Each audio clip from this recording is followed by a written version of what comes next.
నమస్కారం. ప్రేక్షకులందరికీ శుభోదయం. ఈనాటి శ్రావణ శుభయోగం శీర్షికన శ్రావణ మాసంలో వచ్చే బుధవారం సందర్భంగా శ్రీ మహావిష్ణువు అనుగ్రహం సులభంగా పొందటానికి విష్ణుమూర్తిని ఏ విధంగా ఆరాధించాలో పరిశీలిద్దాం. శ్రావణ బుధవారం సందర్భంగా విష్ణుమూర్తిని కొన్ని ప్రత్యేకమైన పుష్పాలతో పూజించినట్లయితే విష్ణుమూర్తి అనుగ్రహం వల్ల విద్యా, ఉద్యోగ, వ్యాపార రంగాల్లో విశేషంగా రాణించవచ్చు. ఈరోజు ఎవరైనా సరే తెల్ల గన్నేరు పూలతో విష్ణుమూర్తిని పూజించినట్లయితే పునర్జన్మ అనేది ఉండదు. దీనికి ప్రమాణం నరసింహ పురాణం.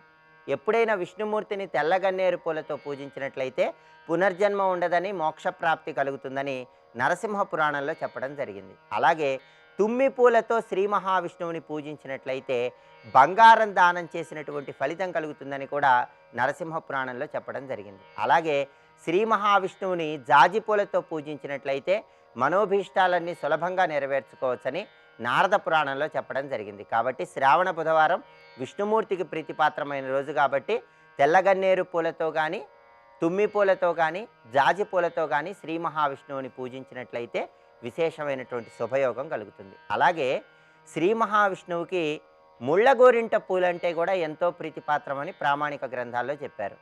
ముళ్ళగోరింట పూలతో శ్రీ మహావిష్ణువుని పూజించినట్లయితే బంగారు పుష్పాలతో విష్ణుమూర్తిని పూజించిన ఫలితం కలుగుతుంది. కాబట్టి ముళ్ళగోరింట పూలతో శ్రీ మహావిష్ణువుని పూజించండి. విశేషంగా విష్ణుమూర్తి అనుగ్రహం చాలా సులభంగా కలుగుతుంది. అలాగే విష్ణుమూర్తిని ఎవరైనా సరే సంపెంగ పూలతో పూజించినట్లయితే జాతకంలో ఉన్న కుజదోష తీవ్రతను తగ్గింపజేసుకోవచ్చు. దాంపత్య జీవితంలో విభేద అభిప్రాయాలను తొలగింపజేసుకోవచ్చు.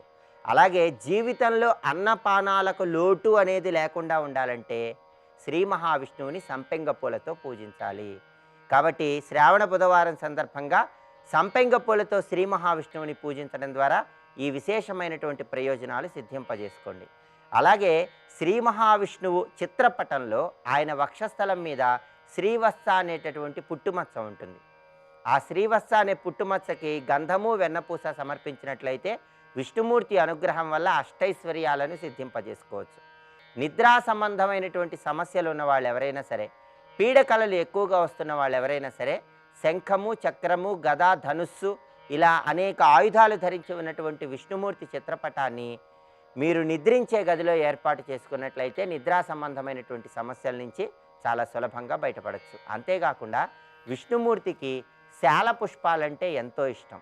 శాల పుష్పాలు అంటే ఇంటి ఆవరణలో పెరిగిన మొక్కల యొక్క పుష్పాలు అని అర్థం. మీ ఇంటి ఆవరణలో పెరిగిన మొక్కల పుష్పాలతో విష్ణుమూర్తిని శ్రావణ బుధవారం అర్చన చేస్తే విష్ణుమూర్తి విశేషమైన అనుగ్రహం వల్ల విద్యా, ఉద్యోగ, వ్యాపార రంగాల్లో మంచి పురోభివృద్ధిని సాధించవచ్చు. కాబట్టి లక్ష్మీనారాయణుల చిత్రపటానికి ఈ ప్రత్యేకమైన పుష్పాలతో పూజ చేయడం ద్వారా విశేషమైనటువంటి శుభ ఫలితాలను సిద్ధింపజేసుకోండి. అలాగే శ్రీ మహావిష్ణువుకి ఎండు కొబ్బరి పెచ్చు, నందివర్ధనం పూలతో కలిపి తయారు చేసిన చాదు అంటే ఎంతో ప్రీతిపాత్రం. కాబట్టి విష్ణుమూర్తి అనుగ్రహం సులభంగా కలగాలంటే శ్రీ మహావిష్ణువుకి చాదును సమర్పించండి. అలాగే స్వామివారికి హారతి ఇచ్చేటప్పుడు పచ్చకర్పూరంతో హారతి ఇవ్వండి. ఈ పచ్చకర్పూరంతో ఇచ్చే హారతికి ఉన్న ప్రత్యేకత ఏంటంటే భూ సంబంధమైనటువంటి వ్యవహారాల్లో ఎవరైనా ఇబ్బందులు ఎదుర్కొంటున్నా, గృహ సంబంధమైనటువంటి వ్యవహారాల్లో ఇబ్బందులు ఉన్నా, భూములు, గృహాలకు సంబంధించిన వ్యవహారాల్లో విజయాలు అందిపుచ్చుకోవటానికి శ్రీ మహావిష్ణువుకి పచ్చకర్పూరంతో హారతి ఇవ్వాలి. అలాగే ధర్మబద్ధంగా మీకు రావాల్సినటువంటి ఆస్తిపాస్తులు రావాలన్నా కూడా శ్రీ మహావిష్ణువుకు పచ్చకర్పూరంతో హారతి ఇవ్వాలి.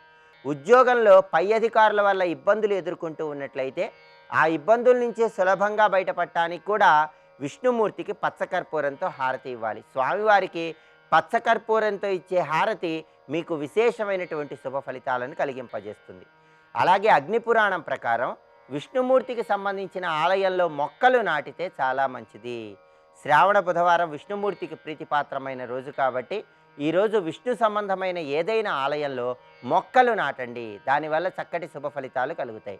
ఇలా శ్రీ మహావిష్ణువుని పూజించండి, చక్కటి శుభ ఫలితాలను సిద్ధింపజేసుకోండి. రేపటి శ్రావణ శుభయోగం శీర్షికన శ్రావణ గురువారం సందర్భంగా సౌభాగ్యలక్ష్మిని ఏ విధంగా ఆరాధన చేయాలో, సౌభాగ్యలక్ష్మిని ఆరాధన చేస్తే ఎలాంటి శుభ ఫలితాలు కలుగుతాయో పరిశీలిద్దాం. నమస్కారం.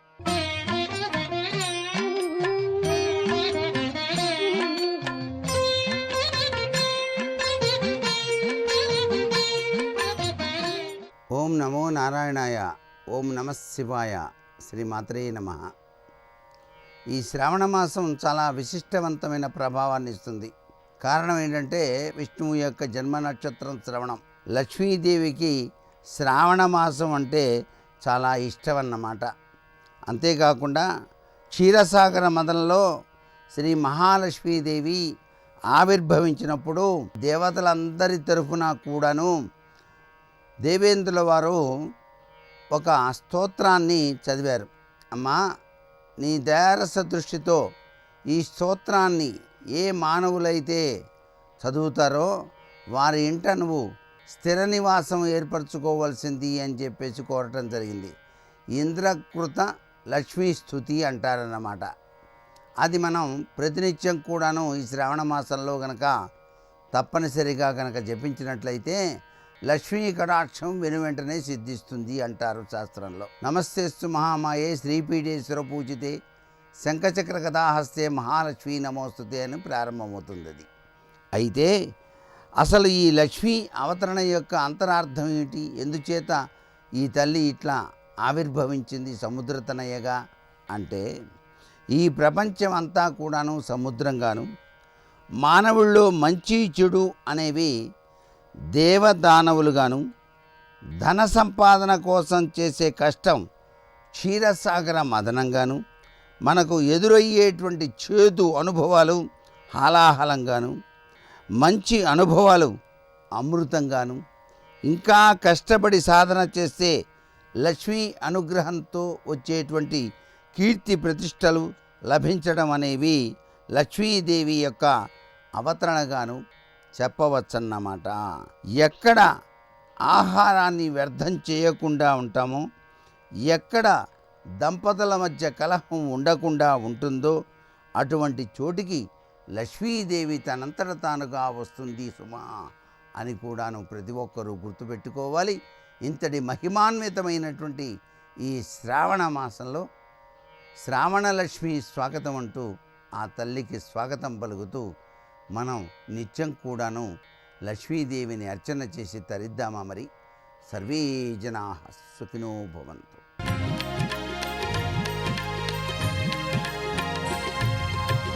రాముడు రాఘవుడు రవికులుడితడు, భూమి జగ్గుపతి అయిన పురుష నిధానము. రాముడు రాఘవుడు రవికులుడితడు. ఔరసీం భగినీం వాపి భార్యాం వాప్యనుజస్య చ ప్రచరేత వరకామాన్ తస్య దండోవధకృతః. ఇది శాస్త్రం చెప్తున్న మాట. కనుక ఇప్పుడు నేనేం చేయాలి? నేను వధించాలి. ఎందుకు వధించాలి? రాజు అయిన వాడు దండించాలి. తన పాలనలో ఉన్నవారు ఈ పాపం చేస్తే వాడికి విధించిన శిక్ష వధ. అది నేను చెయ్యాలి. ఇది ఇక్ష్వాకుణాం భూమి గనక ఇక్ష్వాకంశ ప్రభువునైన నేను ఇలాంటి పాపము చేసి నిన్ను దండించాలంటే వధించాలి. అందుకే వధించాను అన్నాడు మొట్టమొదటి కారణం అది. ఇది మామూలుగా నిన్ను సంకెళ్ళు వేసి కొట్టే శిక్ష కాదు, వధించడమే దీనికి శిక్ష శాస్త్రంలో చెప్పబడుతున్నది. పైగా నా ధర్మాన్ని నువ్వు శంకిస్తున్నావే, మహాత్ముల ధర్మం సూక్ష్మంగా ఉంటుంది సుమా. బోల్డ్గా చూస్తే అర్థం కాదు, సూక్ష్మంగా చూడాలి. అందుకే అంతవాడు అబద్ధం ఆడాడు ఎందుకండి, అంతవాడు ఇలా చేశాడంటే, అంతవాడు అబద్ధం ఆడాడంటే ఎందుకు ఆడాడండి అని అడగాలి. అంటే దాని వెనకాల ఏదో ఉంటుంది. ఇది ఆలోచన చేయవలసి. అంతవాడు ఇలా ఎందుకు చేశాడు అంటే ఎందుకు చేశాడో చెప్పగలగాలి. అందుకే సూక్ష్మ పరమ దుర్జ్ఞేయ సతాం ధర్మ ప్లవంగమా. ఓ కోతి, సత్పురుషుల ధర్మము అత్యంత సూక్ష్మంగా ఉంటుంది, అంత తేలిగ్గా అర్థం కాదు. ఇది తెలుసుకో. హృదిస్థ సర్వభూతానాం ఆత్మవేద శుభాశుభం. హృదయంలో ఉన్న పరమాత్మయే సర్వజీవుల శుభాశుభములు తెలుసుకోగలడు సుమా అన్నాడు. ఆలోచించవలసిన అంశం ఏంటంటే, హృదయంలో ఉన్న పరమాత్మ ఎవడేమిటో తెలుసుకోగలడు అంటే ఆ పరమాత్మ నేను. మీ శుభాశుభ కర్మలన్నీ తెలిసిన వాడును, కర్మ ఫలప్రదాతను అనే ధ్వని కూడా ఇందులో మనకు కనబడుతున్నది. పైగా నువ్వు చపలుడువైన నువ్వు చపలులైన కోతులతో కలిసి బుద్ధి సరిగ్గా పనిచేయట్లేదు. అందుకే నువ్వు నన్ను ఉద్దేశించి ఇన్ని మాట్లాడినావు. ఇక్కడ చపలైస్సార్థం వానరైరకృతాత్మభి జాత్యంధైవ జాత్యంధేయ మంత్రయంత దక్షసేనుకి. నీకు అసలు ఆలోచన ఉందా? ధర్మాధర్మాలు తెలుసా? చపలుడవై నీలాంటి మూర్ఖులతో నువ్వు తిరుగుతూ జ్ఞానము పొందక ధర్మమేంటో తెలియక నన్ను నిందిస్తున్నావు. తదేతత్ కారణం పశ్యా యదర్థం త్వం మయా హతః. అందుకే నేను ఇప్పుడు చెప్తున్నాను ఈ కారణాన్ని. నువ్వు నీ తమ్ముడిని వెళ్ళగొట్టడమే కాకుండా బ్రతికి ఉండగా అతడి భార్యని, ఇది బాగా తెలుసుకోవాలి, బ్రతికి ఉండగా. వానర ధర్మంలో మాత్రము అన్నదమ్ముల్లో ఎవరు మరణించినా వారి యొక్క భార్యను తాను స్వీకరించి రక్షణ కల్పించాలనేది వానర ధర్మం. ఏది? మరణించిన తర్వాత మరణ పర్యంతం వాళ్ళు కూతురు కిందే లెక్క. అది తెలుసుకోవాల్సిన ప్రధానమైన. ఇది తెలిస్తే తర్వాత కథల్లో వాటిలో సందేహాలు రావు. ఇది వానర ధర్మం, అది మనం అనుకరించడానికి లేదు. వానరులు వాళ్ళకి ఏర్పరచుకున్న ధర్మం. అందుకే నేను అక్కడున్న ధర్మం ఇక్కడ చెప్పట్లేదు. మీకంటూ ఏది నిర్ణయింపబడిందో, ఏ స్వధర్మం ఉందో ఆ ధర్మాన్ని నువ్వు అతిక్రమించేవి గనక దానికి శిక్ష వధించడం గనక, వధించవలసిన బాధ్యత రాజుది గనక ఆ రాజుగా నేను నిన్నిప్పుడు వధించడమే శిక్ష. అయితే వధించడంలో చాటు నుంచి వధించేవెందుకు? దీనికి అనేక కారణాలు చెప్తున్నాడు ఇక్కడ. ముఖ్యంగా నువ్వే చెప్పావు కానీ మృగాన్నని, నేను మృగాన్ని అని. మృగాన్ని శిక్షించడం కూడా ఉంది. ఎలాగో క్రూర మృగాలు ఊరి మీద పడేటప్పుడు వెళ్ళి రాజు క్రూర మృగాలను వేటాడతాడు, అది రాజధర్మం. మృగాలని సంహరించేటప్పుడు యుద్ధం చేసేవాడు సంహరించడు. ఇది తెలుసుకో. ఇక్కడ ఒక సింహం ఉన్నది, ఒక ఏనుగు ఉన్నది. ఎలా సంహరిస్తారు వాటిని? ఒక గొయ్యి కప్పి దానిలో పడేసిన తర్వాత వీళ్ళు బంధిస్తారు. అది దోషం రాదు. అది ఎందుకు సంహరిస్తున్నారు? వినోదం కోసం కాదు. అక్కడ ఆ మృగం వల్ల ప్రమాదం ఊరికి ఉన్నప్పుడు రాజు వేటకు వెళ్తాడు, రక్షణ కోసం వెళ్ళినప్పుడు కర్తవ్యం. అది తెలుసుకోవాల్సినది. పైగా నువ్వు మృగానివని నువ్వే ఒప్పుకున్నావే, శాఖా మృగానివి, నువ్వు మృగానివి. మృగాన్ని సంహరించేటప్పుడు చాటు నుండి సంహరించడంలో దోషం లేదు. ఇది ప్రధానమైన కారణం చెప్పాడు. మృగంగా నేను సంహరించాను, ఇది మరొక కారణం చెప్పాడు. పైగా నువ్వేమన్నావు? సుగ్రీవుడిని పట్టుకునే బదులు నన్ను అడుగుంటే తెచ్చేసేవాడిని కదా అండి. దీన్ని బట్టి నేనేదో సుగ్రీవుడి వల్ల ప్రయోజనం కలుగుతుంది అని ఉద్దేశంతో నేను సంహరించలేదని నీకే తెలుసు. ఇందులోనే మనం నిజంగా అతనికి ప్రయోజనమే కావాలంటే వాళ్ళ వెతుకు వచ్చి అడిగేవాడు. ఆయన ప్రయోజనాపేక్షతో సుగ్రీవుడికి సహాయపడడం కాదు. ఇది తెలుసుకోవాల్సింది. సుగ్రీవుడితో స్నేహం చేశాడు గనక, స్నేహధర్మంగా సుగ్రీవుడికి ప్రతిజ్ఞ చేశాడు గనక, మిత్రుడికి ఇచ్చిన ప్రతిజ్ఞను నిలబెట్టుకోవడం కోసం నిన్ను సంహరించాను. ఇది తెలుసుకోవాల్సింది. ప్రయోజనాపేక్ష కాదు రాముడి యొక్క స్నేహంలో. అది కూడా ఉన్నటువంటి గొప్ప అద్భుతం. తాను కృతకృత్యత కోసం రాముడికి ఉపకారం చేశాడే కానీ ఇతడి అవసరం ఆయనకుందా? ఎవరి అవసరం రాముడికి అక్కర్లేదని యుద్ధకాండలు తేలుతుంది. దాన్ని బట్టే నిజంగా రాముడికి ప్రయోజనం కాబట్టి వాళ్ళ వద్దకే వెళ్ళేవాడు. అందుకే చాటు నుండి కొట్టడంలో కూడా దోషము లేదు అని వివరిస్తూ, గురుర్ధర్మ వ్యతిక్రాంతం ప్రాజ్ఞో ధర్మేణ పాలయన్ భరత కామవృత్తానాం నిగ్రహే పర్యవస్థిత. భరతుడు పాలన చేస్తున్నటువంటి ఈ భూమిలో కామవృత్తుల్ని నిగ్రహించవలసిన బాధ్యత తత్ప్రతినిధులమైన మా అందరి మీద ఉన్నది. అందుకు మేము ఈ పని చేస్తున్నాం. ప్రతిజ్ఞాత మయా దత్తా తదా వానర సన్నిధౌ. నేను ప్రతిజ్ఞ చేశాను గనక ప్రతిజ్ఞని దాటలేను. వయస్యాపి కర్తవ్యం ధర్మమేవాను పశ్యత. ఒక స్నేహధర్మంగా ఇది చేశాననేది కూడా నువ్వు ఆలోచించు. పైగా ఇప్పుడు నేను చేసిన దానికి కారణాలు చెప్పాను. ఇలాంటి కారణాలతోని ఇదే విధంగా నా పూర్వీకులైన మాంధాతృ చక్రవర్తి ఈ విధంగా సంహరించాడు. ఒక కేసుకి జడ్జిమెంట్ ఇచ్చేటప్పుడు ఎంత స్పష్టంగా చెప్తారో అలా మాట్లాడాడు రాముడు. తాను ఇప్పుడున్నటువంటి శిక్షాస్మృతిని ముందు చెప్పాడు. పైగా మృగాల్ని కొట్టి చంపాలి, లేకపోతే యుద్ధం చేయడానికి ఏమని యుద్ధం చేస్తాండి? మృగాల్ని చాటు నుండి శిక్షించడంలో దోషమే లేదు. పైగా ఇలాగే తప్పు చేస్తే నేను శిక్షించలేదనుకో, తన దేశంలో తన పాలనలో శిక్ష పొందకుండా ఒక నేరస్తుడు తిరిగితే ఆ పాపము రాజుకు సంక్రమిస్తుంది. ఇది చాలా ప్రధానమైనటువంటి అంశం ఇక్కడ. సర్వం శ్రీ రామచంద్ర చరణారవిందార్పణమస్తు. స్వస్తి.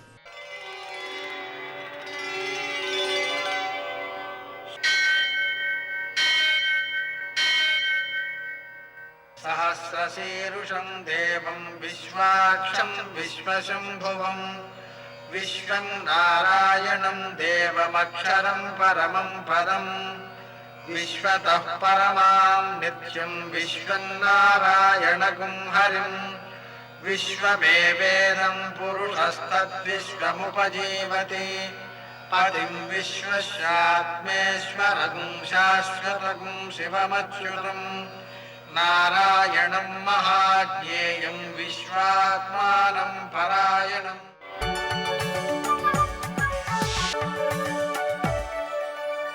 సూర్యశౌర్యమథేందురింద్రపదవీ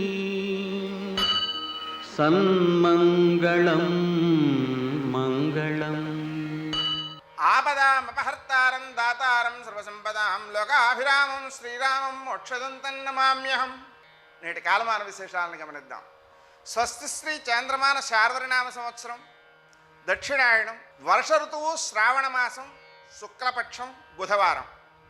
సూర్యోదయం 5:56 సూర్యాస్తమయం 6:49 తిథి విధియ రాత్రి 7:19 వరకు, నక్షత్రం ఆశ్లేష రాత్రి 7:12 వరకు, వర్జం ఉదయం 8:35 నుంచి 10:06 వరకు, దుర్ముహూర్తం మధ్యాహ్నం 11:57 నుంచి 12:45 వరకు, అమృతకాలం సాయంకాలం 5:41 నుంచి 7:12 వరకు, రాహుకాలం బుధవారం కాబట్టి మధ్యాహ్నం 12 నుంచి 1:30 వరకు, అష్టకవర్గ రీత్యా శుభప్రదమైన సమయం మధ్యాహ్నం 2 గంటలకి.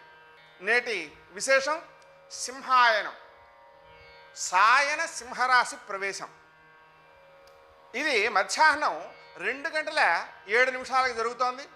కాబట్టి ఈ అయన ప్రయుక్తమైన హరిపద పుణ్యకాలం ఉదయం 7:43 నుంచి మధ్యాహ్నం 2:07 వరకు ఉంటుంది.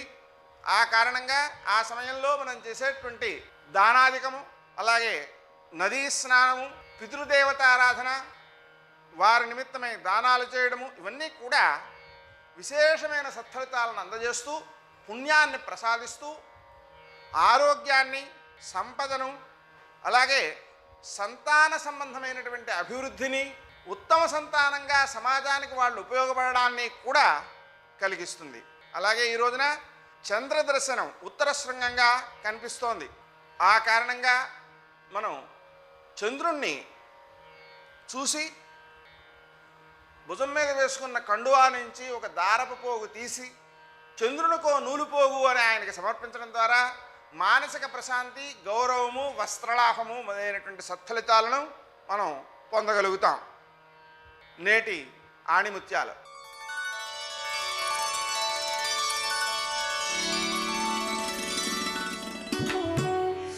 భజన పరుల పట్ల చాలా జాగ్రత్తగా ఉండాలి.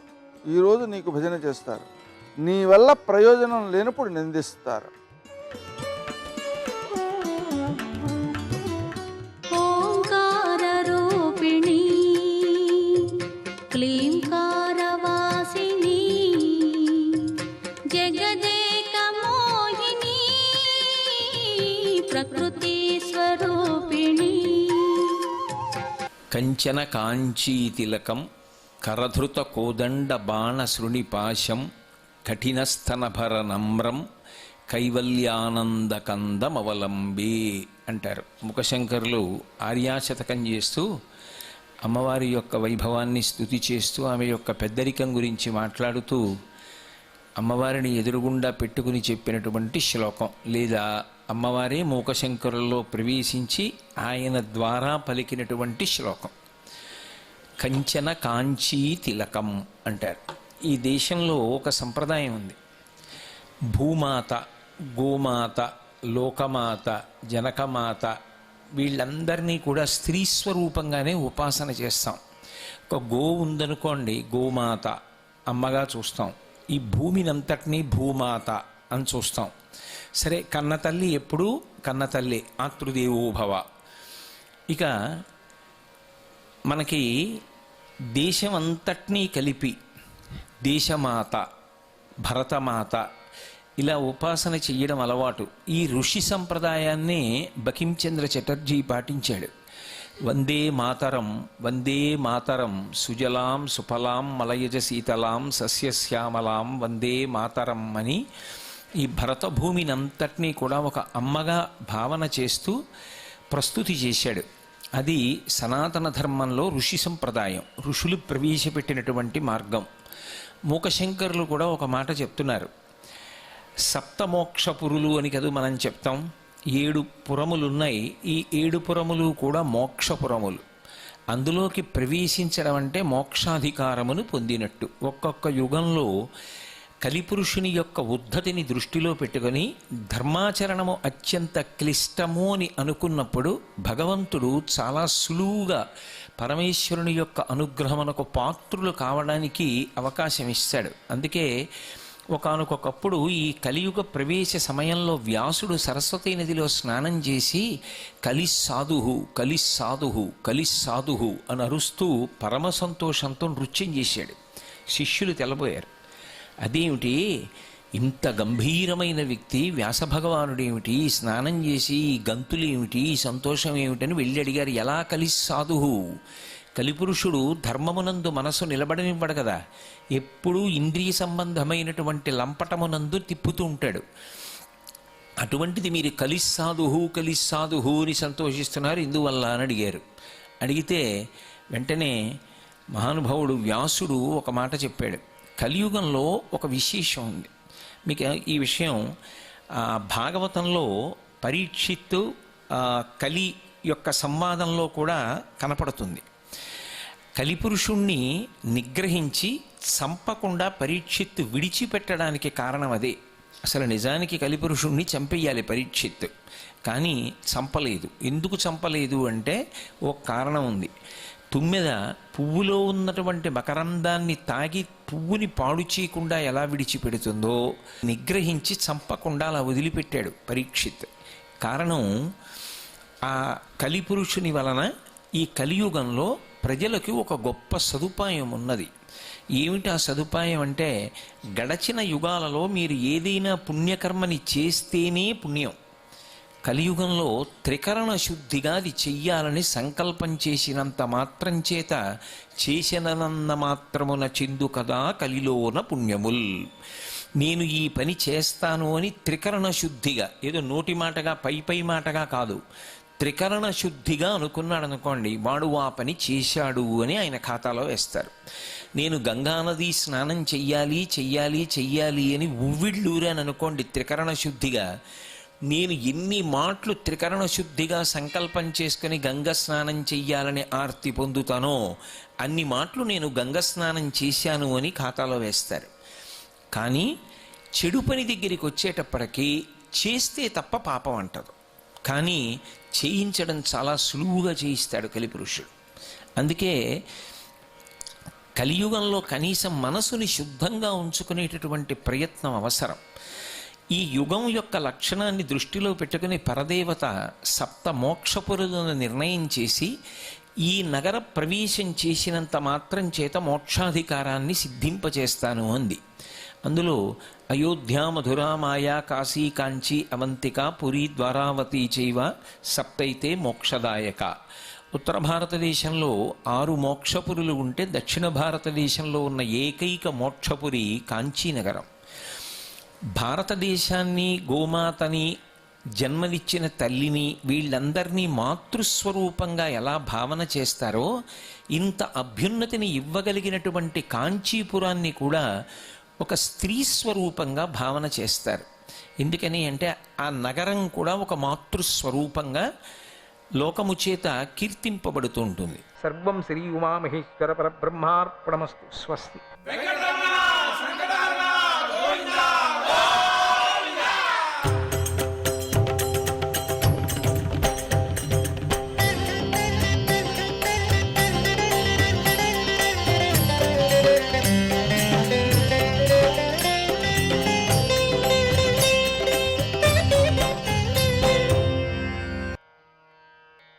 మన్నించి కరుణించు ఓ మాధవ, మన్నించి భక్తునిగ పద్మాధవ. మన్నించి కరుణించు ఓ మాధవ, మన్నించి భక్తునిగ పద్మాధవ. మన్నించి కరుణించు ఓ మాధవ, మన్నించి భక్తునిగ పద్మాధవ. మన్నించి కరుణించు ఓ మాధవ, మన్నించి భక్తునిగ పద్మాధవ.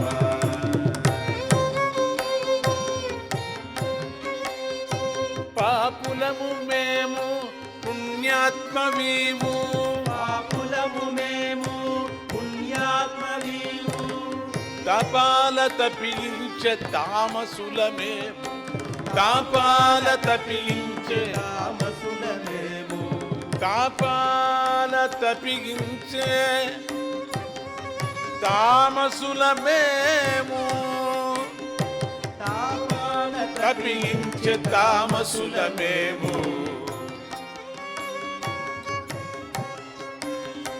కోపాగ్ని చల్లార్చి ఒక కంట చూచి, కోపాగ్ని చల్లార్చి ఒక కంట చూచి. పూచి కాపాడు మమ్మింక నీదేను పూచి కాపాడు మమ్మింక నీదేను పూచి కాపాడు మమ్మింక నీదేను పూచి మన్నించి కరుణించు ఓ మాధవ మన్నించి భక్తునిగా పద్మాధవ మన్నించి కరుణించు ఓ మాధవ మన్నించి భక్తునిగా పద్మాధవ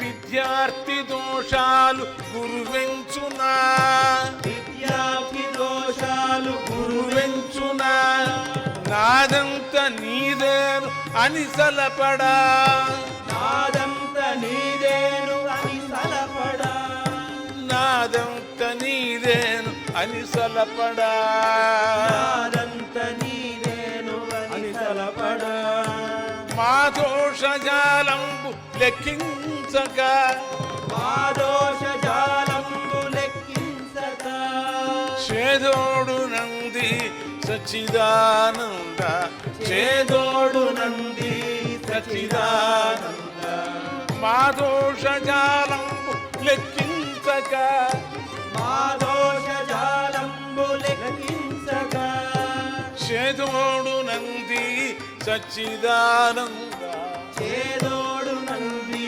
సచ్చిదానంద సచ్చిదానంద సచ్చిదానంద మన్నించి కరుణించు ఓ మాధవ మన్నించి భక్తునిగా పద్మాధవ మన్నించి కరుణించు ఓ మాధవ మన్నించి భక్తునిగా పద్మాధవ పద్మాధవ పద్మాధవ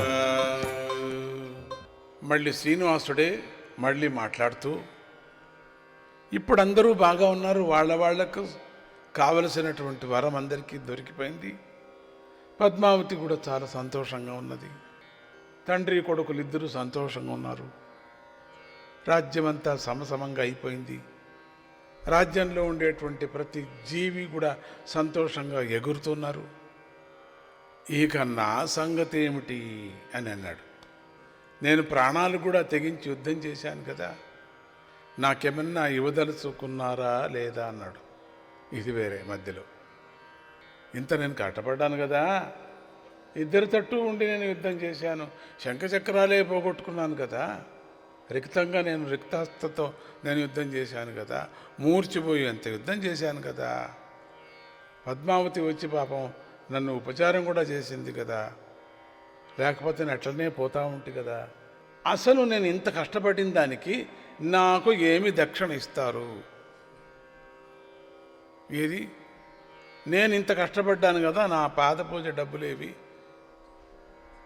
అప్పుడు వారిద్దరూ కూడా ఆశ్చర్యపోయి, గురుకాణిక లేనిది నీకు మోక్షం లేదు కదా. అంతలోనే తేరుకొని, స్వామి ఈ రాజ్యం మీ ప్రసాదమే తీసుకోండి అన్నారు. ఇద్దరు కూడా ఒకటే పారన్నారు. అసలు ఏదో రాజ్యం పంచుతుంటే ఏదో తీసుకున్నాము, ఏదో రాజ్యం ఇస్తున్నాడని, అసలు మీదే కదా ఇది,